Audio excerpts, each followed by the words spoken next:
Ande-ande lumut dari Jawa Timur. Suatu ketika, kerajaan Jenggala diserang oleh musuh. Ketika perang semakin sengit, permaisuri raja yang bernama Putri Dewi Sekartaji melarikan diri dan bersembunyi ke sebuah desa yang jauh dari Jenggala. Untuk menjaga keselamatannya, ia menyamar sebagai gadis kampung.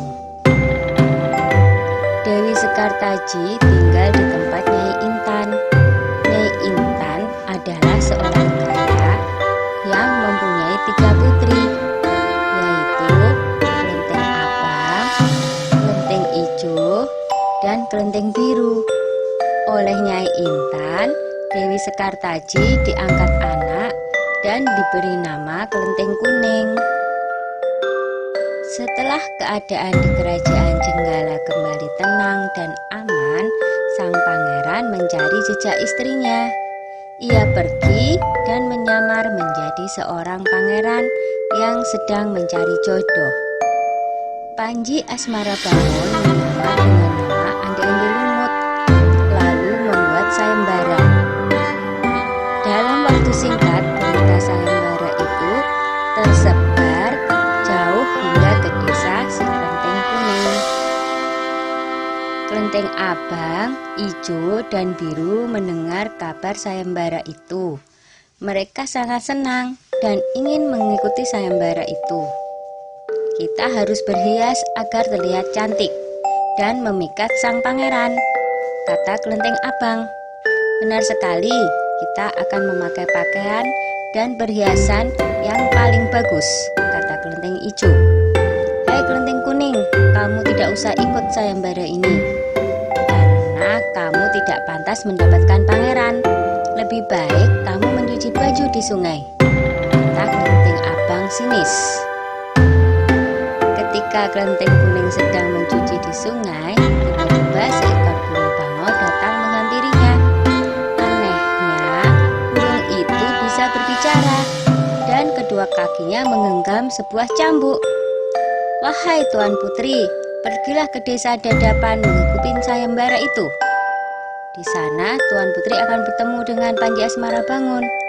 Bawalah cambuk ini, siapa tahu nanti dibutuhkan, ujar sang bangau sambil meletakkan cambuk itu di atas batu. Burung bangau itu lalu terbang ke angkasa dan menghilang sebelum Kelenteng Kuning menjawabnya. Kemudian Kelenteng Kuning kembali ke rumah dan berangkat menuju desa Dadapan. Sementara itu, di tepi sungai Bengawan Solo, ketika saudara dan ibu angkatnya bingung karena harus menyeberangi sungai, tetapi tidak ada perahu. Bagaimana cara kita menyeberang, Bu? Tanya Kelenteng Ijo dan saudarinya. Lalu mereka melihat seekor kepiting raksasa. Kepiting itu adalah Yuyu Kangkang, utusan Ande-ande lumut.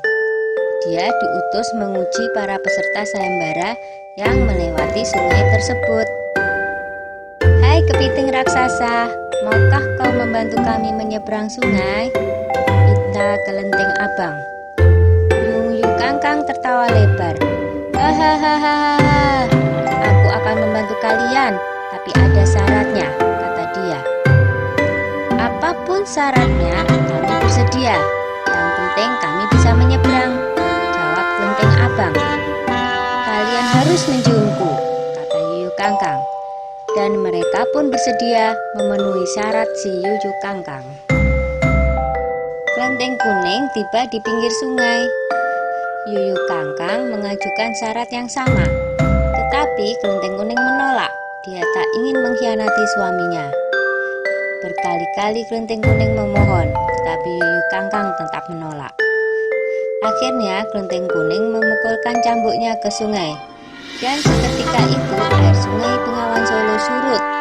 Melihat itu, Yuyu Kangkang ketakutan dan segera menyeberangkan Kelenteng Kuning, bahkan mengantarnya sampai ke desa Dadapan. Sayembara pun dimulai secara bergiliran. Kelenteng Abang dan adik-adiknya menunjukkan kecantikan mereka di hadapan ande-ande lumut. Namun, tak seorang pun di antara mereka yang dipilih oleh Ande-Ande Lumut. "Ampun pangeran, hamba mohon, terimalah salah satu putri hamba," ujar Nyai Intan. Ande-Ande Lumut menjawab, "Wahai Nyai Intan, ketahuilah, aku tidak bisa memilih seorang pun dari putrimu, karena mereka telah mencium si Yuyu Tangkang." Sambil menunjuk kelenteng kuning, pangeran melanjutkan, "Aku memilih gadis ini karena dia telah lulus ujian, tidak mau mencium si Yuyu Tangkang." Nyai Intan dan ketiga putrinya baru sadar bahwa mereka ditolak oleh Ande-Ande Lumut karena tidak lulus ujian. Kemudian Ande-Ande Lumut membongkar penyamarannya dan mengatakan bahwa dia adalah Panji Asmara Bangun. Kelenteng kuning sangat bahagia karena bertemu lagi dengan suaminya. Sudah ya cerita Ande-Ande Lumutnya. Jumpa lagi.